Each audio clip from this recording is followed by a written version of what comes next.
This right here is a Stage 2 Plus B9S4. And today we're gonna be taking it to the next level. So on the table, we have a bunch of goodies from 034 and a JXB. We have the 034 Street Sport engine mounts. We also have the subframe inserts, as well as the rear differential inserts. These are really gonna stiffen up everything in the rear end and give this S4 the ability to launch like an absolute monster. And lastly, we're also gonna install this drive shaft carrier from my man Jay over there at JXB. This is gonna stiffen up the drive shaft quite a bit and provide for even better torque transfer. Step one is to support the engine from the top, so we have our engine bar ready to go. Now that we're underneath the vehicle, we have to get some harnesses out of the way, but here's the passenger side engine mount and here's the driver's side engine mount, and you can actually see it has already failed because of the hydraulic fluid that has leaked out of it. So we need to get both of these engine mounts out, and that's definitely not the easiest thing to do. You have to drop the subframe, of course, raise the engine, support it from the top, and well, we should be able to get these bad boys out. Nick here started on the subframe insert. You have to make sure that you grease these up, and I like to go one bolt at a time, and then this one is gonna set in just like that, and they're gonna stiffen up the subframe mounts and significantly improve the torque transfer.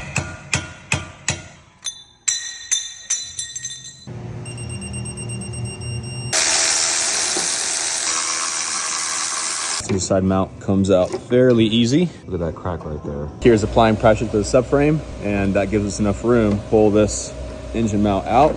Boom, there she is, garbage. Boom.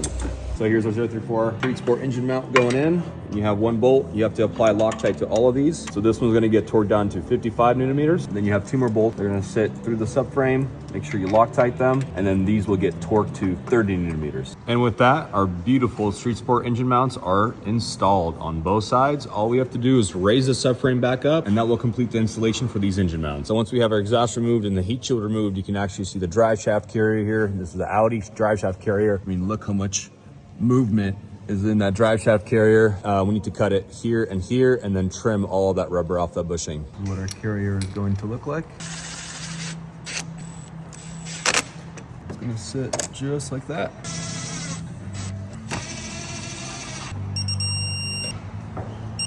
You guys remember the movement before, right?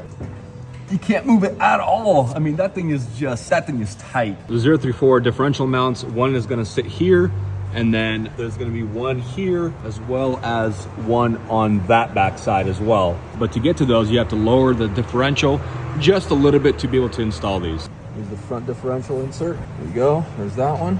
I know the rear ones are tough to see, but something like that.